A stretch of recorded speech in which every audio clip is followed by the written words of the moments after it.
Konnichiwa! This week, I just wanted to do a quick video on how we can use children's books to introduce grammar and sentence structures and children's language while teaching our children our second language.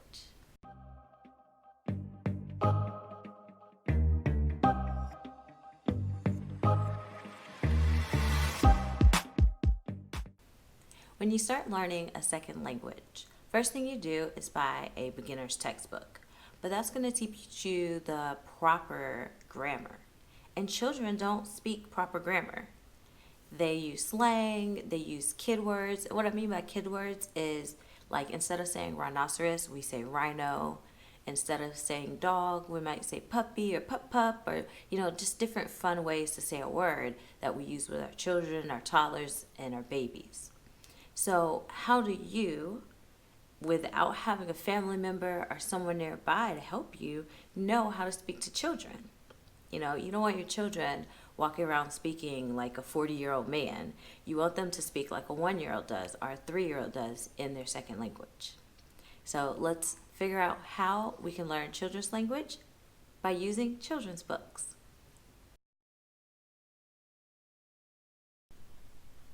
Okay, so when you first start learning your second language, you can read a little bit, right? Because the first thing you should be doing is learning the alphabet. Because even when you can't say something, if you can read it, that's a great way to bypass that knowledge gap. All right, so if you pick up a simple children's book, as you can see, it just has one line, 1 or 2 lines per page.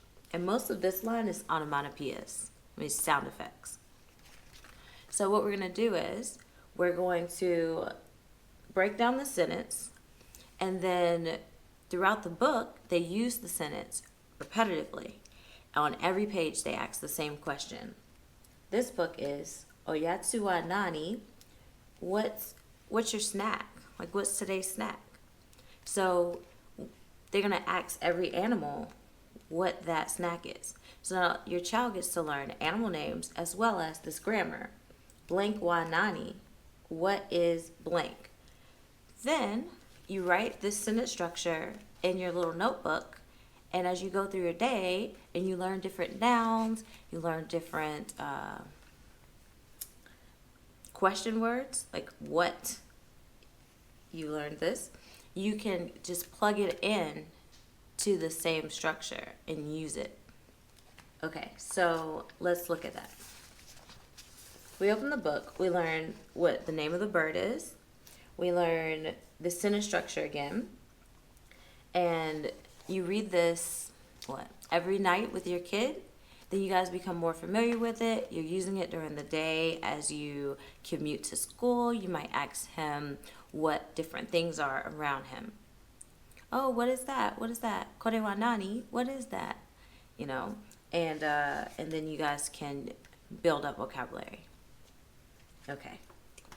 We do the same thing in English. When we read children's books to our children, like this one by Eric Carle, is where are you going? That is a proper English question. Where are you going? You can ask your kid that throughout the day, and you probably do. So as they get up to move, you're like, where you think you going? Where are you going? Right? So this is what I'm trying to get you to see, that you can just do the same thing in your second language. You can just take this question and plug in where and ask, where are you going? So you can use these children's books to learn grammar and vocabulary. Let's look at another example. Okay, this is the English book, Me Too. And in children's language, you would definitely, kids say, me too, me too, me too, but an adult would not. So a standard English textbook would not have an adult conversation dialogue using me too, because you're not going to say that. That's very childish. But we need children's language. So this is a great book if you were learning English as a second language to teach your child that little sisters are sometimes annoying, and when they are annoying, they say, me too. So you read this book, and the repetition, it's going to help you and your child learn. Yes? Good.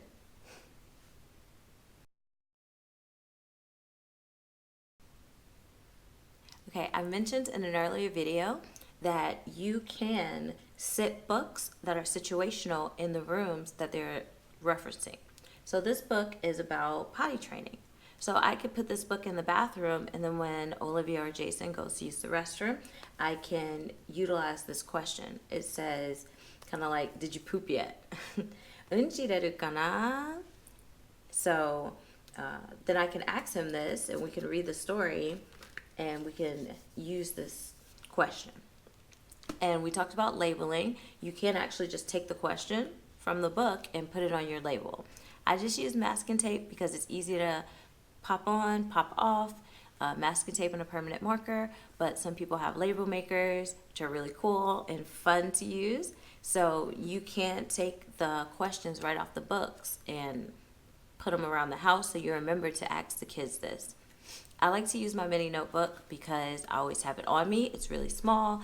I can put it in my purse, pull it out when I need to, or have it sitting in the room without always looking like I'm on my phone trying to look something up. I know a lot of people like to use the notepad on your phone, but I like to try to, not always have my phone on me. So on those times when we're not using technology, then I have it all in my notebook. So this one is a very popular book by Eric Carle. It's Brown Bear, What Do You See? Where you can learn colors, animals, and what do you see?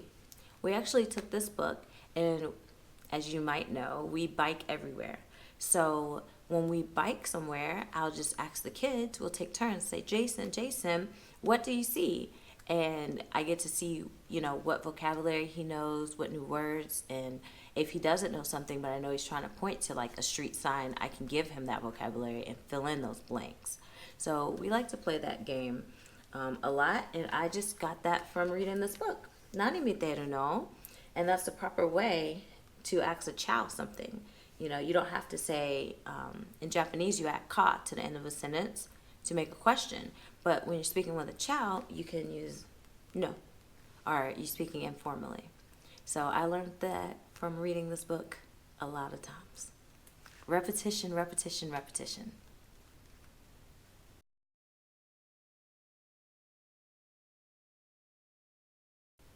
If you watched my previous video, Textbooks for Kids, where I talked about how we have a subscription to the Shimajiro Kodomo Challenge, it's a monthly subscription box where a book, a DVD, and a toy that goes along with the theme and the age level for your child comes every month. I just wanted to talk a little bit about how I use that to study with my children. So this is one of the first books we got when I started the subscription with Jason. He was 2 years old. And you can use it because it has 2-year-old language. Like the character actually grows up with your child, and I think that's really great. So this story is about swings and taking turns. And so I was able to teach Jason some children's language that is not in textbooks at all. So this one, she says, Shimajiro bakari zurui.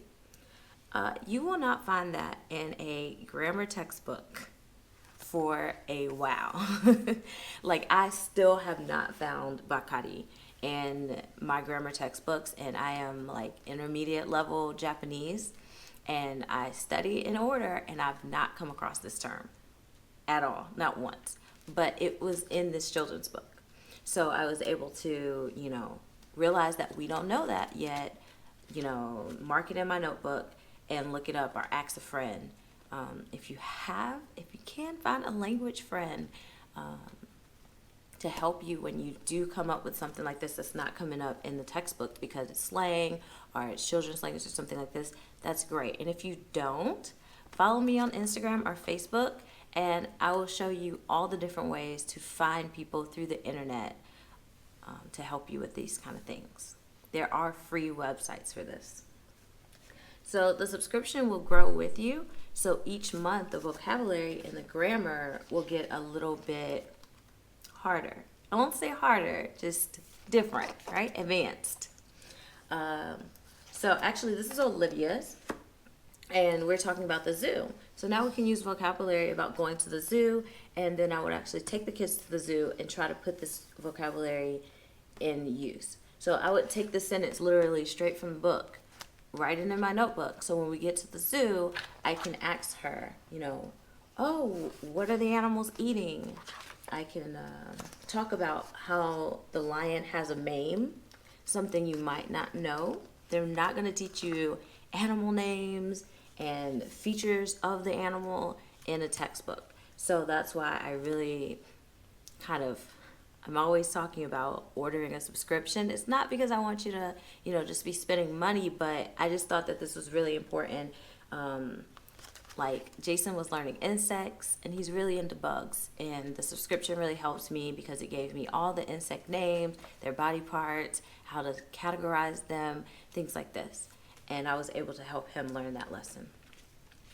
So this is Jason's now. He is 4 years old and the grammar has grown.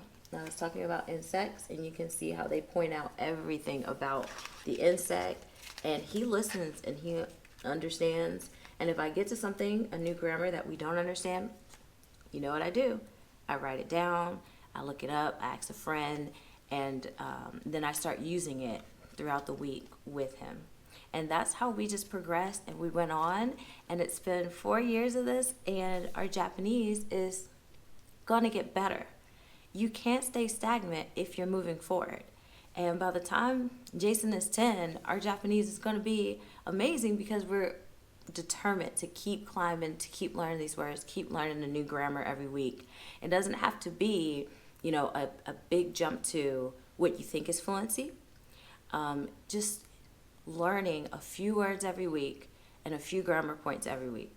Maybe just one grammar a week and 5 or 10 vocabulary words a week. And that's it. And keep climbing the mountain toward fluency. All right, that's my 2 cents for the week. Johnny.